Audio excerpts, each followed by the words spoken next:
मन मंदिरा गजर भक्तीचा।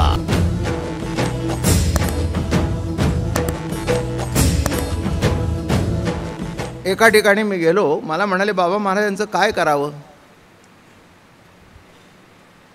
हा पंजोबाच्या त्याचा बापाचा, हा त्याच्या बापाचा, टाकून तर देता येत नाही, काय करावं. म्हटलं काही करू नकोस, एक ठेव आणि त्यांच्या नावातच त्यांनी सांगितलंय काय करायचं ते. क्षमा करा मला, तुम्ही तोंडाने बोला, टाक.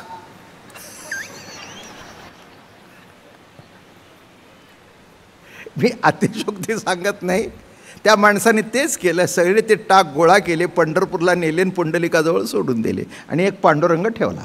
ते म्हणले एवढे टाक सगळे एकात आले, तुम्हाला कोणाला पटेल कोणाला पटणार नाही, पण असं आहे. एक लक्षात ठेवा, श्रद्धेने टाकून देणं बरं ना, देवच मानत नाही म्हणून फेकून देणं त्याच्यापेक्षा हे बरं ना. का ते म्हटले किती पूजा करायची, आता किती गंध लावायचा. नाही, पूर्वीच्या काळी म्हणले आमच्या बापदादांना वेळच होता, त्यानं दुसरं कामच काय होतं, मला सकाळी 7 वाजता जायचा असतो, कुठचे टाक ठेवू. माझं बोलणं कळलं का. म्हटलं एक ठेव, तुझ्या ज्याच्यावर श्रद्धा आहे ते त्याला बोलावं आणि त्या सगळ्या टाकांना नमस्कार कर. तसं इथे मी माझ्या गाठचं, देवाच्या दाटणी देऊळ झाली आटणी, इतके देव झाले. नाही खरंच आहे ना, 33 कोटी देव या हॉलमध्ये सुद्धा मारणार नाहीत. या हॉलचे बैठकीचे आसन मला वाटतं 3-4 हजार असेल. आता 33 कोटी जरी देव आपल्या प्रवचनाला दगडूशेठने ठरवलं, काय दगडूशेठचं कार्य मोठे आहे, त्याने ठरवलं की समाप्तीच्या दिवशी आणि बाबा महाराजांच्या प्रवचनाला आपल्याला 33 कोटी देव बोलवायचे. तर एकतरी ग्राउंड आहे का पुण्यात की जिथे 33 कोटी देव बसतील. म्हणून इथे काय म्हणतायत, देवाच्या दाटणी देवळाची. अरे इतके देव झाले की देऊळच शिल्लक राहिलं नाही. याचा अर्थ कळला का. निराळं देऊळ बांधायची गरज नाही, सगळ्या ठिकाणी बघितलं देवच आहे. नखोनी केशवरी ईश्वरी चैतन्य आहे. देश काला देवाहणी यायचे, त्याच्यामुळे देश काळ अहो देवाच्या अपूर्णत्वे जाण, देवासीच नाही देव पण काजे नामरूपाची कोण जेथे नाही. वा, जिथे नामरूपाची खूण नाही तिथे देव तरी आला कुठून. नाही का. नावाकडून आपण म्हणतो विष्णू गणपती आणि मग भाग पडतात माणसं. हे वेदकालीन देव आहेत. पुराणामध्ये वेदामध्ये गणपतीचा उल्लेख आहे, विष्णूचा उल्लेख आहे, शंकराचा उल्लेख आहे, विठ्ठलाचा उल्लेख नाही.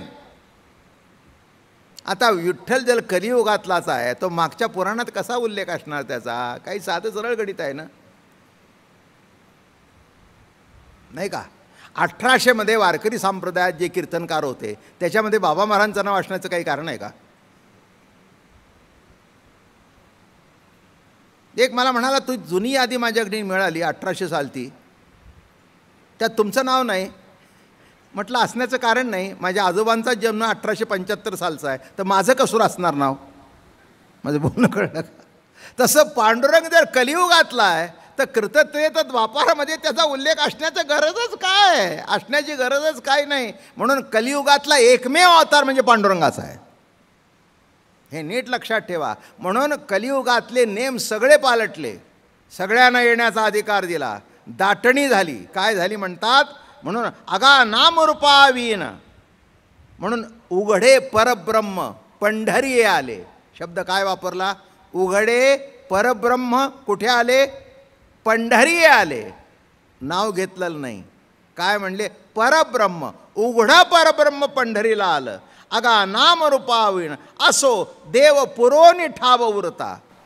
देव आला मग त्याला नाव पडलं बरं का. हां, पंढरीत आला म्हणून पंढरीनाथ. कशी काहीतरी कारणाने नावं पडतात. पंढरीत आला म्हणून पंढरीनाथ, बरोबर आहे. हां, विठ्ठल का,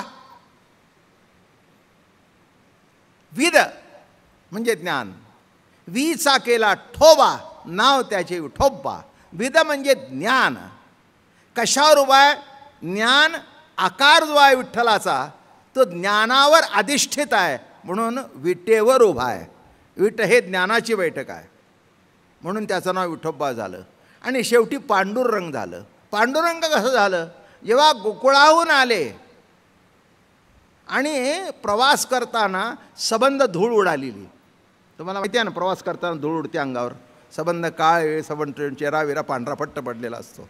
आले पंढरीत आणि सगळ्या भक्तांनी बघितलं, वा वा वा वा, काय पांडूर रंग दिसतोयस रे, किती सुंदर दिसतोयस रे, पांडूर रंग.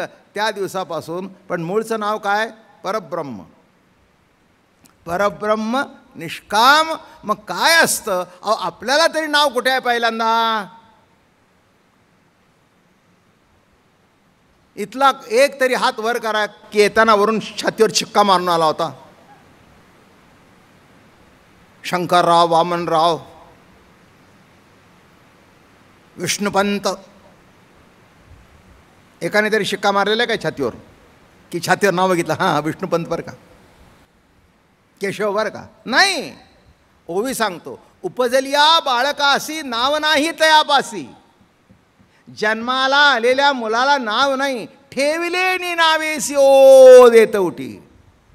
तसं देवाला हाक मारायची असेल तर त्याला काहीतरी नाव ठेवलं पाहिजे. म्हणून विटेवर उभा राहिला म्हणून विठ्ठल झाला, पांडुरंगाचा झाला पांडुरंग झाला, आणि पंढरीत राहायला आला म्हणून पंढरीनाथ झाला, आणि भक्ताला आई वाटला त्यापासून विठ्ठल माऊली झाला.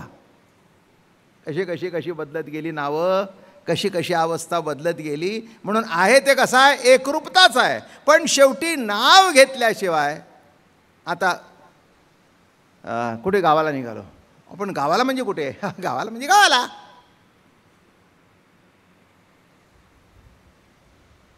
बघा, घरातल्या माणसाची गावाला जाताना सांगू नका नाव त्यांना, फक्त म्हणा कुठे गावाला.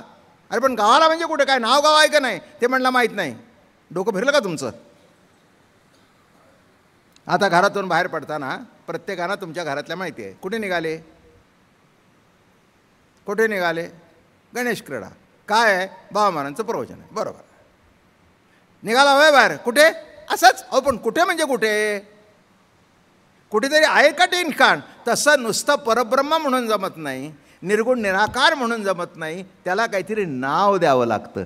ठेविलेनी नावेसी ओ देत उठी. तसं तो निर्गुण निराकार परमात्मा देवभक्त रूपाने जेव्हा प्रगट झाला तेव्हा भक्तांनी त्याला विठ्ठल म्हणून हाक मारली. म्हणून या ठिकाणी असो देव पुरवणी ठाव उरता, तरी भक्तपणासी अन्वय होता. नाना देवची पुरता देव नाही, का जे देवाच्या निबिडपणी न शिरे देवपणाची मिरवणी. म्हणून न समाये देव, म्हणून देव देवात त्याला देवपणाचीच. आता हे बघा, सर्वच जर तो, आता बघा नीट लक्षात घ्या, समजून घ्या, बारकावा याच्यात. सर्व ठिकाणी जर देव भरलेला आहे तर आता देवाला जागा कुठे राहिली? थिअरी लक्षात आली का? सर्व ठिकाणी जर देव भरलेला आहे तर देवाला जागा शिल्लक राहिली का? म्हणून दाटणी झाली म्हणतात. देवालाच जागा नाही, कारण सर्व ठिकाणी जर तो आहे तर आता देवाला जागा निराळी कुठून आणणार? देवाला जागाच नाही. हां, जागाच नाही, सर्व ठिकाणी तोच आहे. तसे या ठिकाणी का जे देवाच्या निविडपणी न शिरे देवपणाची मिरवणी. म्हणून न समाये देवपणी देवपणी दे. ऐस्या स्वामी मृत्यू संबंधा लागी लागी उठती श्रद्धा, ते देखो निनुसुदा कामा विजय. मग काय झालं? अशी जी आणि अशी जी स्थिती स्वामी व सेवक या संबंधाची इच्छा झाली असता, म्हणजे भक्तीचा सोहळा भोगावाची इच्छा झाली असता, देवच आपण स्वामी व सेवक बनतो. आता कुठे आला फिरून? कसा आला विषय? देवाला जेव्हा इच्छा होते आपला स्वतःच आनंद भोगायचा, तर तेव्हा तोच काय होतो? दोन रूपाने प्रगट होतो. म्हणून या ठिकाणी म्हणाले काय झालं? अशा स्थितीत ऐशी स्वामी वृत्त संबंधा लागी उठली श्रद्धा. उदाहरणार्थ, आपण काय सतत आरशासमोर उभे राहत नाही, पण दिवसातून एकदा तरी आरशात डोकावतो. डोकावला म्हणजे काय? तुम्ही भेटला का तुम्हाला? नाही. तिथे बघितल्यावरच आहे का? बघायच्या पूर्वीही आहे, बघतानाही आहे, आणि जेव्हा बघत नव्हता तेव्हाही आहे. पण बघणं हा जसा त्याच्यातला एक विलास आहे, तसं या ठिकाणी अशा स्थितीत भक्तीचा सोहळा भोगण्याची आस निर्माण झाली. म्हणून देव आपण पेची दोही भागी वाटून अंगी सेवक बाणे एरा नाम मी ठेवी मग भजती ओज बरवी तया न भजत्या जावी योग्याज तया आणि आम्हा. आता इथे दोन भाग राहिलेच नाहीत म्हणून या ठिकाणी सुंदर ओवी आहे बघा. आता भेद काही नसोनी ससंवेद मूळची कोण हे तव कधीचे जाण लोपता न पै म्हणून आनंदास्य आनंदू स्वामी वृत्तू संबंधू लाव रिगिजे साधू भजन प्रकारू. आणि मग आपलाच आनंद भोगण्याकरता आपणच दोन रूपाने प्रकट होतो. आपणच आता एक त्याच्याकरता संसारातलं उदाहरण सांगतो. पती पत्नी आहेत, चांगला चालला आहे संसार, काही वाईट नाही, पैशाची कमतरता नाही, अडचण नाही, काही नाही, काही नाही. मला एका प्रश्नाचं उत्तर द्या, का मूल व्हावंसं वाटतं तुम्हाला?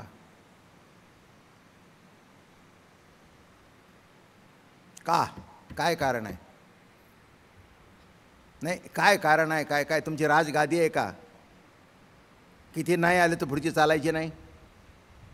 झोपडीतल्या माणसाला सुद्धा वाटतं की एक मूल व्हावं. का? का?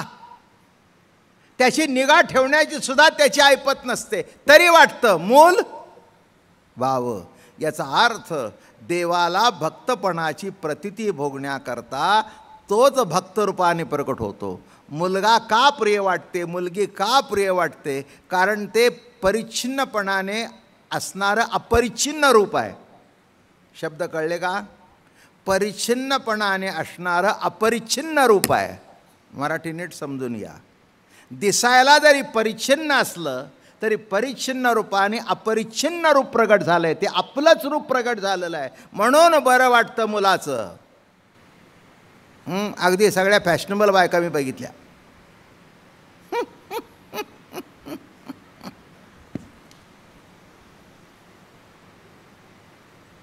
काही बाई मुलांना वळणच नाही, सगळ्या बघितल्या मी.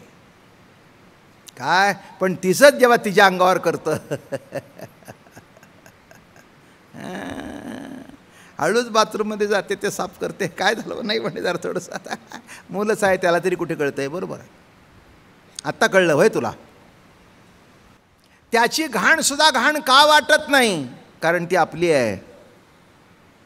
ते मूल आपलं आहे. त्याचं कमी जास्त आहे ते त्याचं नाही, आपलं आहे. ताप आला तर मूल रडत नाही, आई रडते. हे नीट लक्षात घ्या. मन मंदिरा गजर भक्तीचा.